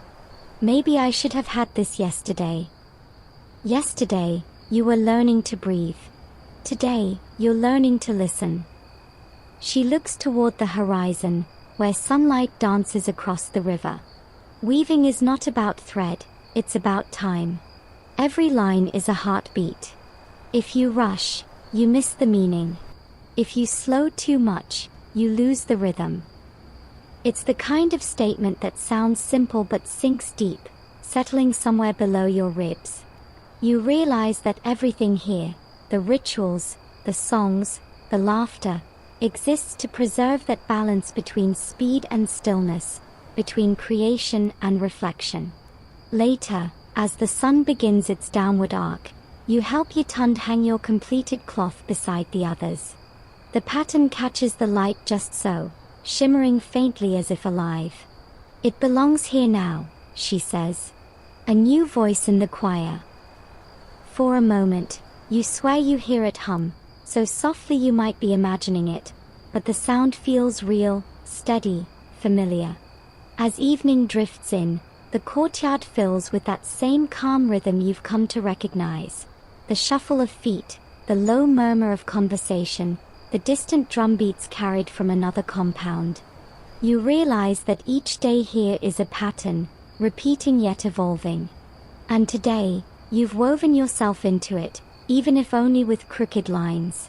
Before bed, Yatund hands you a small piece of your cloth, cut neatly from one corner. For travel, she says. When you go, keep it close. It will remember you. You hold it up to your face, feeling its texture, its warmth. Somehow, it feels alive. That night, as you lie under the stars, the breeze rustles through drying fabrics. The sound is almost like breathing, soft, steady, infinite. And somewhere in that rhythm, you hear your own heartbeat answer. You wake before dawn, not to the rooster this time, but to the gentle clinking of calabashes and the soft crackle of wood catching flame. The air is still cool, painted with the faint scent of charcoal and something sweet. Maybe palm oil, maybe the memory of yesterday's feast. Yatund is already up, stirring a small pot over the fire. You'll need strength, she says, without turning. Today is Dye Day. You blink the sleep from your eyes. Dye Day. She nods. Today, the threads meet their destiny, or their disaster. That sounds both poetic and mildly threatening. And what's on the menu? Indigo, she says simply, and the way she says it makes the word feel heavy, sacred even. As the sky brightens, you follow her down a narrow path that winds past the edge of the compound, through a thicket of bamboo, until you reach an open space ringed with earthen pits. Some are filled with cloudy liquid, others sealed with woven mats. The air smells sharp, metallic, and faintly sweet. It's the smell of life transforming. This, Yatund says, is the dyeing yard. The pits look ancient, as if the earth itself has been practicing alchemy here for centuries. Are these the same ones your grandmother used? You ask. She nods. And her grandmother before her. They say if you listen close, you can hear the old women whispering in the bubbles. You kneel and peer into the largest pit. The liquid isn't blue at all, it's a murky green, faintly shimmering. That's not what I expected. Yatund smiles knowingly. Ah, you've met the trickster spirit of indigo. The color hides from the light until it's ready. Only when the cloth breathes air does the blue appear. You watch as she dips a strip of plain fabric into the vat, stirring gently with a stick. When she pulls it out, it's a sickly greenish yellow. But then, slowly, beautifully, the air kisses it, and the color deepens. The fabric turns teal, then sapphire, then the deep indigo of midnight. You can't help gasping. It's like magic, you say. She laughs. It's chemistry, but magic tells better stories. Historians still argue whether Yoruba dyers learned indigo processes independently or through early trans-Saharan exchange. But here, in this moment, the debate feels irrelevant. The craft carries its own authority, ancient, self-assured, unbothered by academia. You roll up your sleeves, determined to try. Yatund hands you a smaller pit, already mixed and ready. Remember, she says, don't stir too fast. The dye listens. It knows impatience. That sounds like something she said before about the loom, and you wonder if there's anything in Yoruba life that doesn't listen to moods. You lower the cloth carefully into the pit, your fingers brushing the cool, slippery surface. It feels alive, almost pulsing. You hold it there, counting quietly under your breath. The liquid stains your hands faintly, and for a fleeting second, you imagine the pit whispering, soft, unintelligible sounds, like words carried through water. Enough, Yatund says, and you lift the cloth out. The transformation is mesmerizing. The air bites at it, and the color blossoms like dawn blooming across sky. That's it, she murmurs. The cloth takes its first breath. The process repeats again and again. Dip, wait, lift, watch, breathe. Each time, the blue deepens, saturating not just the fabric but the air around you. Even your skin bears faint blue veins now, ghostly streaks of labor and discovery. After a while, the dye pit bubbles more aggressively, and you notice Yatund frown. The spirit's angry, she says. Too much talking, not enough patience. You freeze mid-joke. Wait, the spirit. She chuckles. Every pit has its guardian. If you rush the work, it punishes you, with patchy dye, sometimes worse. Worse, you echo nervously. She leans closer, whispering dramatically, uneven color. You burst out laughing. Truly terrifying. Exactly, she says with mock gravity. We fear no man, only bad gradients. Joke number 1. Perfect delivery. By midday, you're drenched in sweat and spotted with indigo, but the results are stunning. The courtyard behind you now flutters with blues of every shade, like the sky decided to shatter and drape itself over the drying lines. Bayo wanders in, chewing on roasted yam. Careful, he calls out. If you stay too close to the dye, your soul might turn blue too. You glance at your hands. Honestly, I think it already did. He grins. Then you'll fit right in. Joke number 2, scored and sealed. After the cloths dry, Yatund begins rinsing them in the river. The water turns faintly greenish blue, streaked with shimmering ripples that look almost cosmic. She wrings each piece gently, treating even the smallest scrap like something sacred.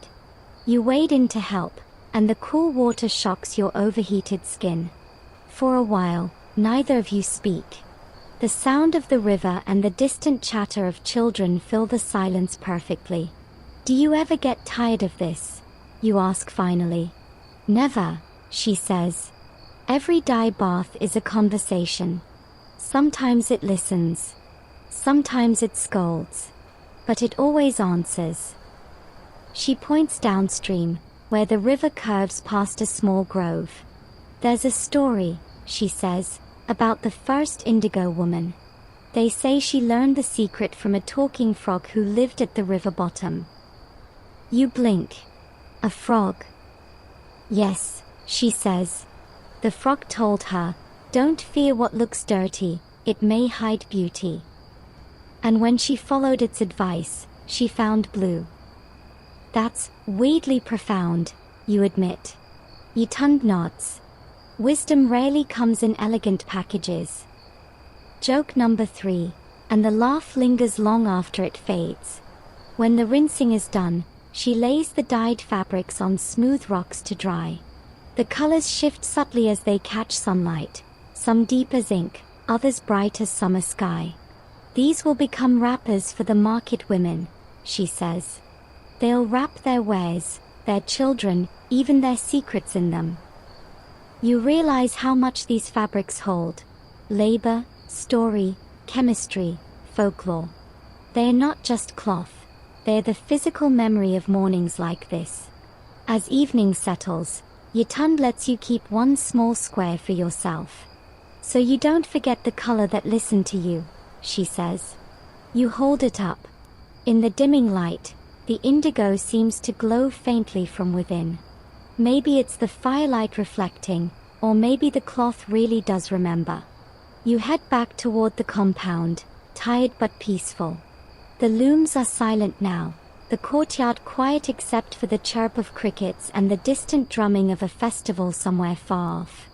The stars appear one by one, shimmering above the indigo fabric hanging to dry, like threads in a cosmic weave. You think back to what Yitund said, every color has a spirit. Maybe she's right. Maybe tonight, the blue is whispering thanks. The first sound you hear is the rhythmic clack of looms again, like wooden hearts waking before the world does. The morning smells faintly of smoke and indigo, the air heavy with yesterday's labor still clinging to it. You stretch, your muscles humming in protest but your spirit surprisingly light. You've survived the loom, the dye, and the frog story, so at this point you're practically certified in Yoruba weaving survival school. When you step into the courtyard, Yitund is already at work, her movements slower today, more deliberate. We're finishing the morning cloth, she says, without looking up. The warp is tired, it needs rest too. You glance at the half-finished loom. The blue threads shimmer softly in the dawn, the newly dyed yarn spooling neatly along the beam. You can almost smell the color, earthy, metallic, and alive. You mean the cloth gets tired? You ask. She nods. Everything that breathes gets tired. Even thread. You must let it sleep before the next pattern. It's a poetic way to describe patience, but somehow it makes perfect sense. You find your place beside her, brushing stray threads from yesterday's work. The texture feels soft, almost warm, like holding captured twilight. As you settle in, Yitund begins humming. The tune is familiar now, steady, cyclical, as though it's been looping since time began. The looms join in, forming that morning symphony you've grown to expect. Today, though, there's a twist. A group of young weavers enters, their laughter cutting through the rhythm. They carry small bundles of thread in brilliant yellows and reds. The apprentices from across the river, Yitund explains. They are bringing new patterns. You notice how carefully they handle the threads, almost reverently. The colors gleam against their palms like captured sunlight. Are they for the market? You ask. She shakes her head. For ceremony. A naming celebration. Every baby deserves a cloth that knows joy. You help them spread the threads, watching as they begin to mix colors with yours, blue and yellow crossing, twisting, overlapping like rivers meeting at a delta. The courtyard becomes a kaleidoscope of rhythm and light. Historians still argue whether certain Yoruba patterns carried coded meanings, signals of lineage, tribe, or even secret societies. But here, the meaning feels simpler and purer: connection. The threads don't ask where you come from, they only ask if you'll hold tension without breaking. The apprentices chatter as they work, teasing one another and occasionally teasing you. Ah, the foreign weaver returns, one jokes. Don't let your cloth run away this time. You raise an eyebrow. Only if yours promises not to faint from envy. Joke number 1, crowd pleaser. Yitund hides a smile. Confidence is good, she says. Pride is dangerous. I'll stitch humility into the hem, you promise. For the next hour, you work side by side, sharing space, rhythm, and quiet laughter. The new threads behave differently, smoother, almost slippery, demanding a gentler hand. You feel them tug at your concentration, forcing you to stay present. At one point, you glance up and see Bayo balancing a calabash of water on his head while pretending to weave. The entire courtyard erupts in laughter when it inevitably spills. The water spirit accepts your offering, you declare. Joke number 2, drowned but not forgotten. When the laughter fades, Yitund shows you how to finish the cloth. The edges matter most, she says. Loose edges tell the story of distraction. You nod, focusing on tying each knot with care. The final motion, cutting the cloth free, feels momentous, like closing a book you didn't realize you were writing. The fabric unfurls in your hands, its blues now interwoven with bursts of gold. The pattern resembles sunlight on river water, accidental, but beautiful. Yitund examines it quietly, then smiles. You've found balance. The cloth listens to you now. Her words land softly, like the settling of dust after motion. You glance at your creation, feeling the oddest mix of pride and tenderness. It's imperfect, yes, but it's alive with effort. The others gather around to admire it. It looks like unhurried, one says. What's that, you ask? The good heaven, she replies. The place where ancestors rest. Peaceful, bright, without hunger. Something in that description makes you pause. You look at the cloth again, and suddenly, you see it differently, not just color and pattern, but emotion frozen in thread. Maybe that's what weaving really is, a way of teaching stillness to speak. Later, after the morning work ends, Yitund leads you to the back of the compound where the old women sit spinning cotton. Their hands move with unbroken grace, the rhythm older than speech. One of them looks up, her eyes sharp as glass. Ah, she says. The one who dyed his hands blue. You lift your stained palms sheepishly. Guilty. She chuckles. Good. The dye will leave when it's ready. Some colors must live in the body before they fade. Joke number 3, hairs this time, wise and perfect. They invite you to sit, offering roasted plantain and cool palm wine. The sweet, smoky flavor settles you instantly. You watch them spin thread, each twist and pull hypnotic. One of the women hums a tune older than anyone's memory. The others join in, voices weaving harmonies as naturally as breath. This song, Yitund whispers, is sung only in the morning when the cotton first wakes. You close your eyes and listen. The song doesn't tell a story exactly, it is a story. A slow, spiraling one about patience, wind, and the endless cycle of making and remaking. You imagine the thread itself humming along, glad to be remembered. When the song ends, there's a silence so full it feels sacred. The old woman breaks it with a soft laugh. You hear how quiet the cloth becomes when we sing to it, she says. That's how you know it's listening. You look around, the looms, the threads, the dyed fabrics fluttering in the breeze, and realize that this entire place listens. To voices, to footsteps, to moods, to time itself. Everything here is an instrument, and you've become part of its music. As the sun climbs higher, the courtyard slowly fills with light. The cloth you finished earlier glows in the brightness, gold flickering like hidden fire. Yitund takes it carefully and hangs it near the entrance. It will greet the morning travelers, she says, and remind them that peace can be woven too. You step back, watching the threads sway gently in the wind.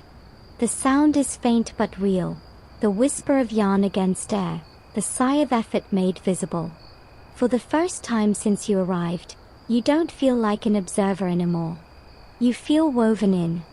The morning breaks through a soft haze of mist, curling low across the river like smoke reluctant to leave the earth. The courtyard is quiet, too quiet.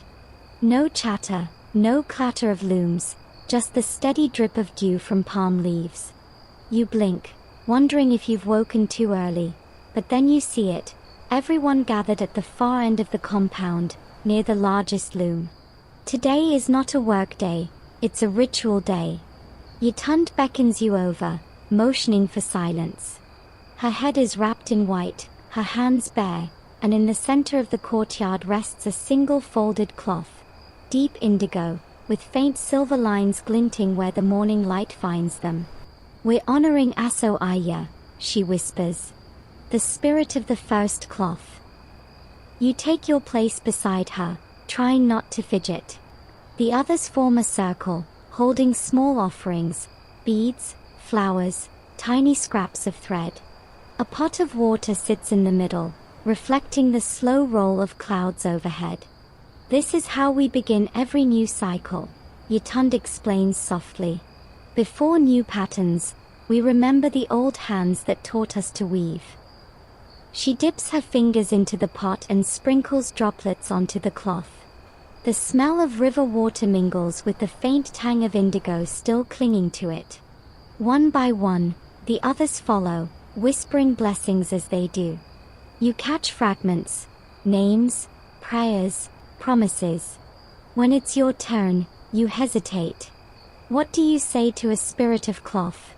You settle on something simple. Thank you for letting me in.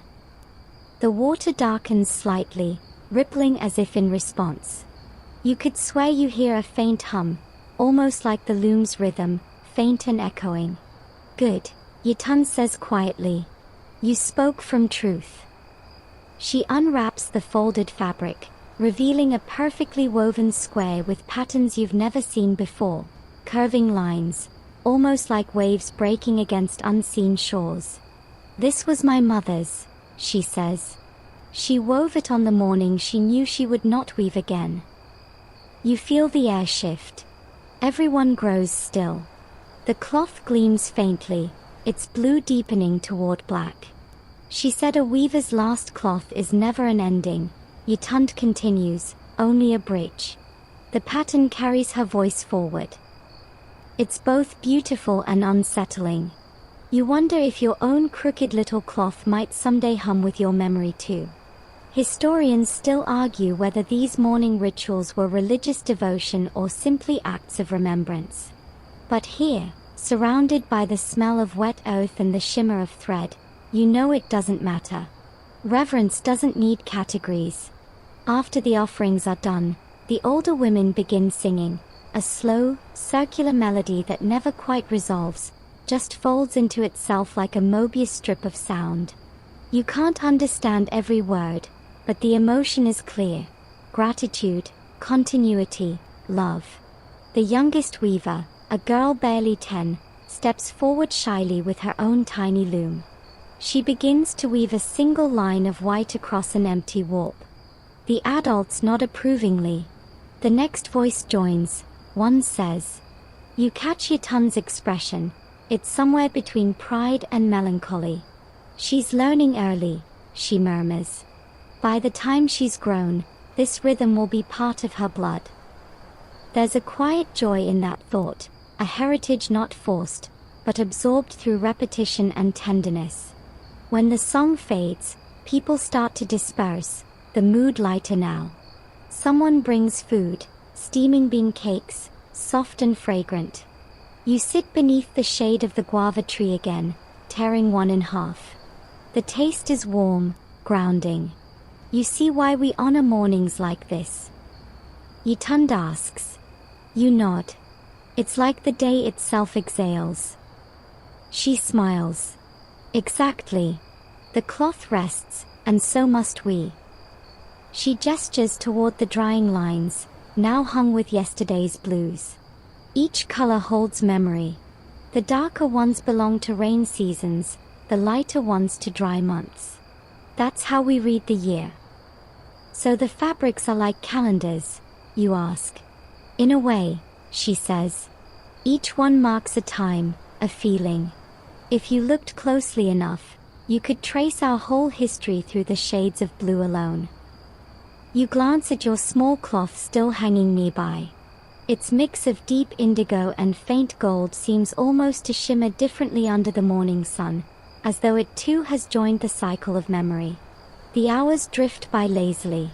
Some weavers return to mending looms, others simply nap. You and Yatun sit side by side, neither talking nor needing to. The quiet feels earned, full rather than empty. Bayo eventually wanders over, carrying a half-eaten mango. So, he says, grinning, you've survived the ceremony without fainting. That's good. The last apprentice we had cried halfway through. Cried from beauty, you ask. He smirks. No, from mosquito bites. Joke number 1, a solid comeback. Yitund rolls her eyes. Respect the ancestors, Bayo. I am respecting them, he says, by keeping laughter alive. You think they'd want us sulking all day? Fair point, she concedes. Even the spirits enjoy good company. You all laugh, and the tension dissolves completely. Later, you help Yitund fold the ceremonial cloth. She handles it as though it might crumble from a wrong breath, pressing each fold precisely. When I was young, she says, I thought weaving was about patterns. Then I learned it's about patience. Now I know, it's about listening to silence. You tilt your head. Silence. She nods. The space between threads. The pause between beats. The breath before motion. That's where the real work happens. It's one of those phrases that plants itself in your mind, quiet but persistent. You imagine the looms, the dye pits, the songs, all suspended in that invisible space between effort and stillness. Maybe that's what makes this life so peaceful. It's built on balance, not busyness. As the sun tilts westward, the courtyard glows golden again. The mist has lifted, revealing the familiar hills beyond the river. You realize the rhythm of these days has etched itself into you. Wake, weave, rest, remember. Before dusk, Yitund leads you to hang one last cloth by the gate, the first you wove, crooked lines and all. It belongs here, she says. A mark of beginning. You laugh softly. You mean a warning sign for future apprentices. She smirks. Exactly. Beware, the loom bites. Joke number 2, perfectly timed. You watch as the wind catches the cloth, lifting it just slightly, making it flutter like it's waving goodbye to the sun. The sound it makes, a faint whisper, reminds you again of breath. As night creeps in, drums begin in the distance, soft and steady.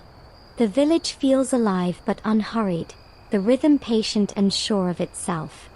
Bayo stretches and yawns. Another day well woven, he says. Indeed, Yitund replies, glancing at you. And tomorrow, the pattern continues. You look around, the blues, the golds, the laughter still echoing faintly, and realize that she's not just talking about cloth. She means life. The threads go on, always interlacing, never truly ending. You exhale, letting the calm of the courtyard settle into your bones. For the first time, you think you understand what they mean by a peaceful morning. It's not the absence of noise, it's the presence of rhythm. The sky opens like a pale indigo cloth stretched over the world, and you wake already half smiling, because by now your body has synchronized with the village's pulse. You don't even need the rooster, your heartbeat beats time with the looms. When you step outside, Yitund is there, of course, already stringing a new warp across the beams. But today, Something's different. The courtyard buzzes with quiet excitement. There's a faint smell of roasting plantain and something floral in the air. A cluster of women near the entrance wear fresh wrappers and gleaming beads, chatting in bursts of melody. Even the looms seem to hum higher than usual. What's happening? You ask. Yitund grins. It's Aso age, market cloth day. We sell, we barter, we brag. Ah, the Holy Trinity, you reply. Joke number 1, light and easy. She tosses you a freshly folded bundle of dyed fabric. Carry this. You'll earn your breakfast with charm today. So you join the procession as it winds toward the market, each weaver balancing cloths wrapped in raffia, the air already pulsing with morning heat.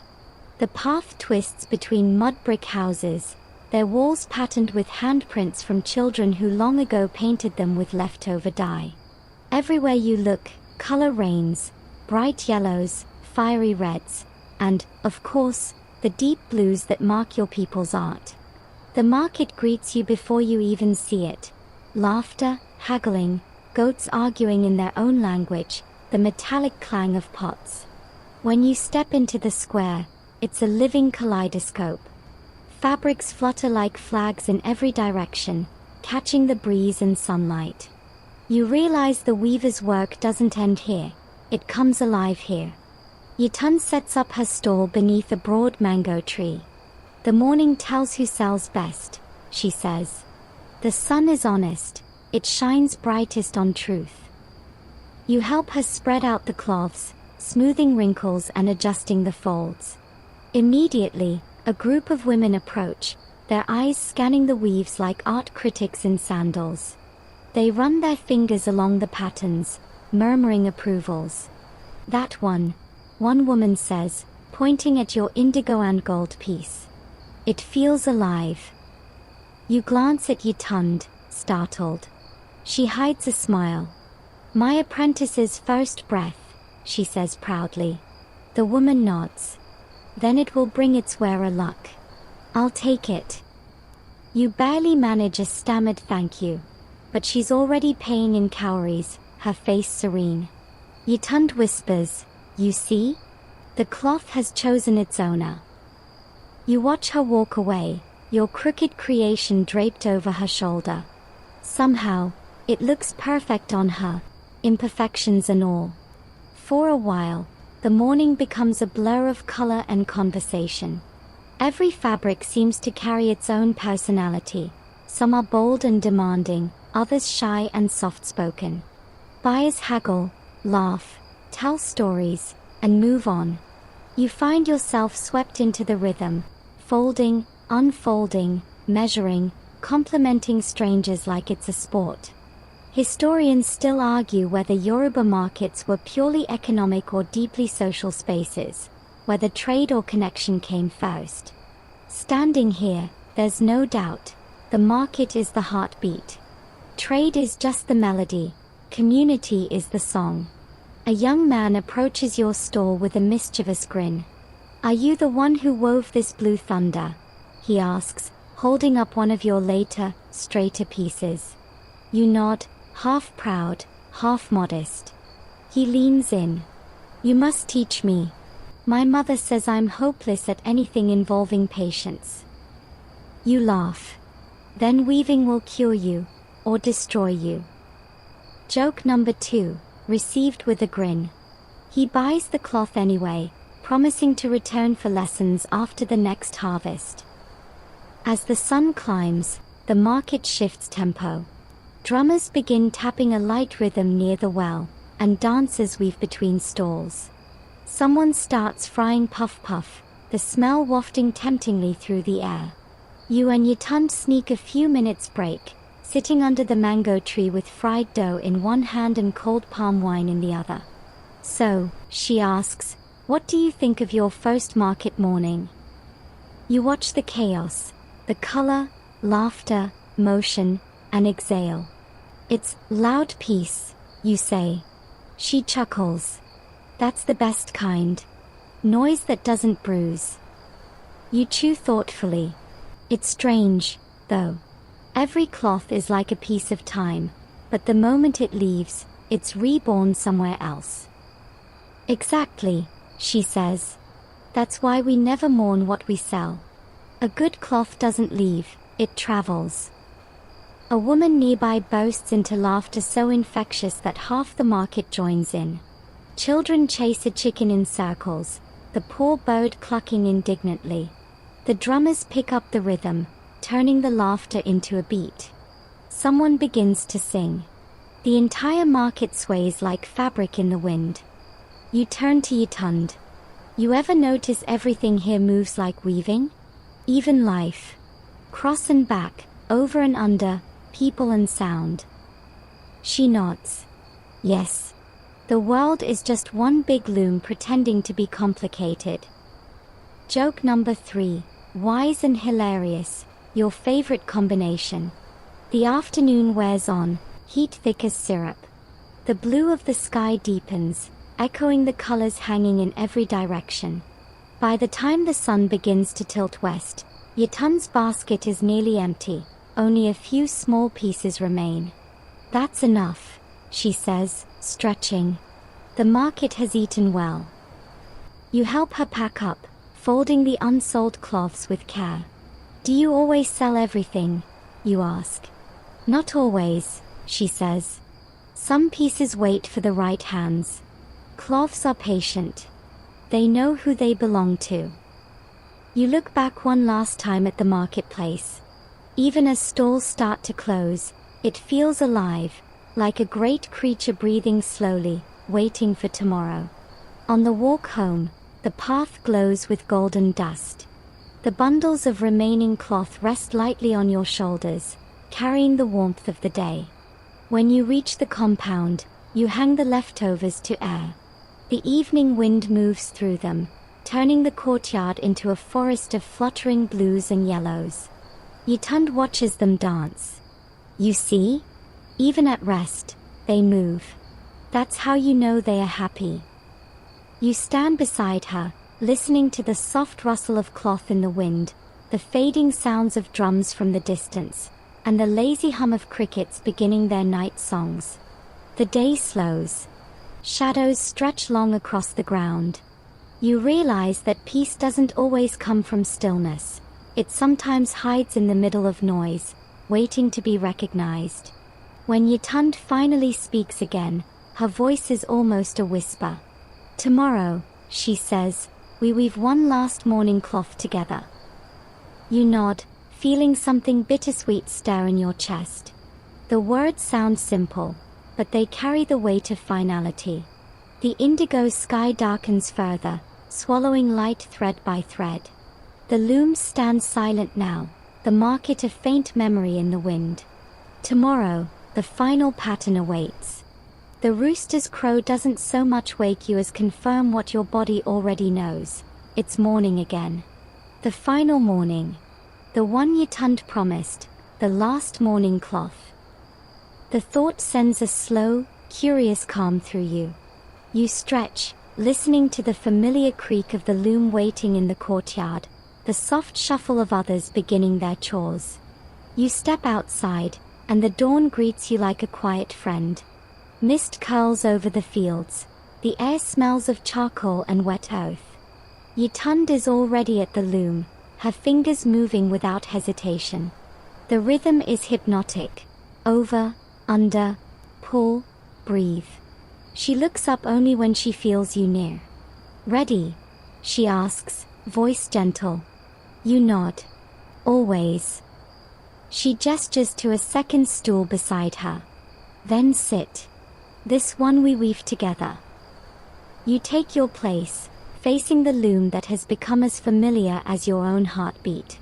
The threads stretch taut, shining faintly in the growing light. You notice something unusual. The warp isn't just indigo this time.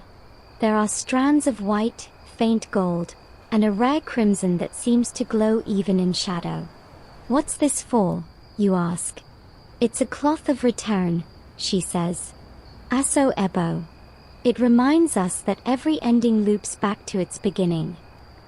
She passes you the shuttle, and the first line hums through the warp. The sound is small but resonant, like the low chord of a drum. Together, you find the rhythm again, your hands matching hers perfectly. You've done this countless times now, but today feels slower, deeper, each movement thick with meaning. As you weave, Yatund begins to talk, her voice carrying the weight of memory. My mother used to say every thread we lay down is a prayer for continuity. That's why Yoruba weavers rarely cut cloths short. We leave a little tail, to remind the next person where to start again. You smile faintly. So, like bookmarks for the next generation. She laughs softly. Exactly. Historians still argue whether our ancestors understood weaving as literal storytelling or symbolic expression. But I think it's both. Every line is a sentence. Every pattern, a paragraph.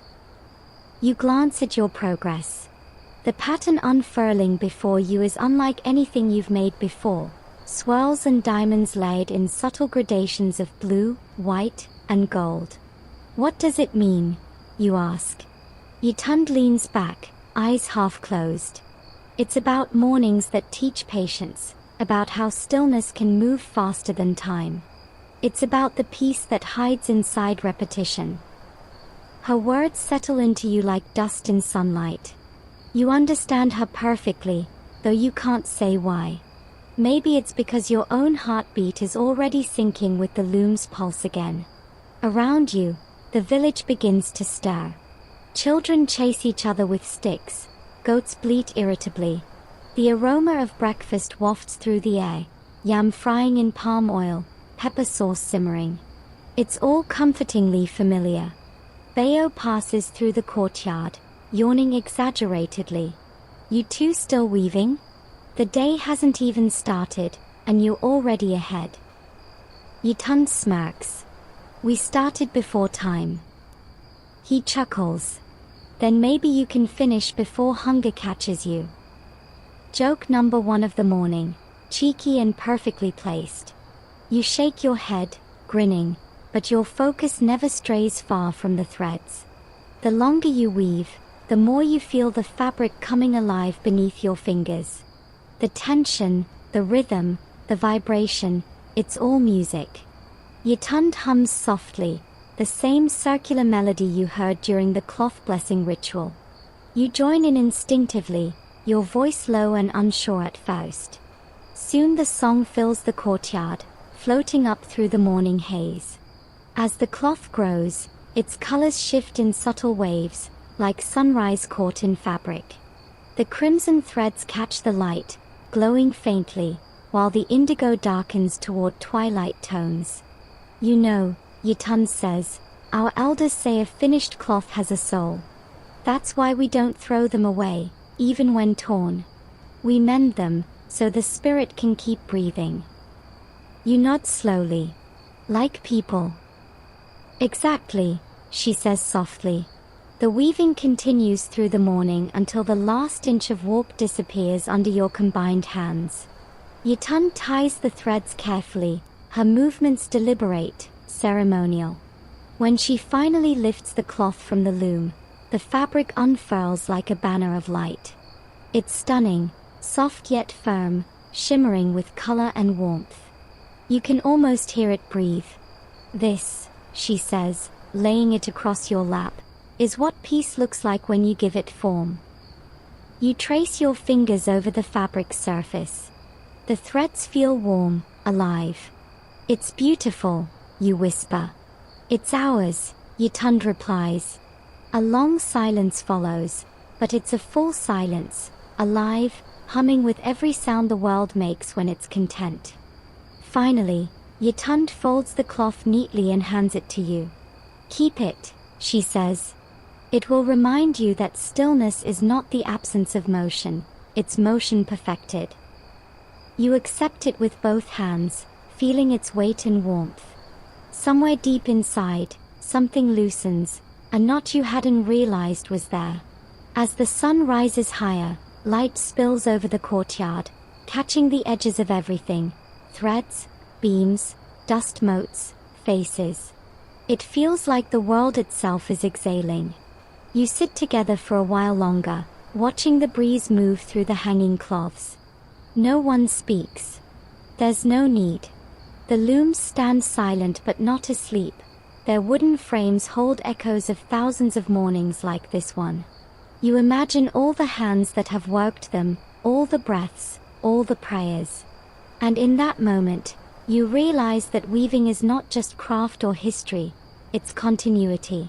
The same rhythm that pulled cotton through fingers centuries ago still beats here, today, in you. Maybe that's what peace truly is, not escape, but inheritance. The cloth folds neatly across your knees again, and you smile without meaning to. You can already tell you'll dream in indigo for weeks. Then Yatund breaks the silence, her tone half playful. Well, she says, if you're waiting for applause, don't. The cloth doesn't care for praise, it only asks to be used. Joke number 2, gentle and grounding. You laugh quietly. Then I'll wear it, or maybe hang it somewhere it can keep breathing. That, she says, is all it ever wanted. The wind stirs again, carrying the scent of rain from far away. The morning glows a little softer, as though the sun itself is sighing in satisfaction. And just like that, the rhythm that began with the first loom's hum now fades into a deep, lingering stillness. The cycle completes. The day stretches wide and slow now, every motion softened, every sound rounded at the edges. You sit beneath the same tree where your first crooked thread began, watching the light play through the cloth draped beside you. The colors shift gently with the breeze, rippling like water, alive but peaceful. All around, the village settles into its quiet afternoon rhythm, the distant tapping of a pestle, the faint laughter of children, the lazy chatter of palm fronds. Even the looms seem to rest easier, their strings relaxed, their songs paused mid-breath. You trace the fabric once more, fingers gliding over the weave. The threads no longer feel separate, they hold together, strong and certain. And in that weave, you feel something of yourself too, interlaced, patient, enduring. The sun lowers, painting the world in gold and amber. The smells of cooking fires drift through the air, blending smoke and spice into something that feels like memory. And as the shadows lengthen, the peace that has been building all along finally arrives, not as a sudden silence, but as a gentle hum that wraps around you, warm and unhurried. The day exhales. The cloth breathes. You breathe. Somewhere, far away, another loom begins to sing. The rhythm continues, as it always does. You smile, closing your eyes, letting the sound carry you softly towards sleep. Tonight, the world is woven whole again.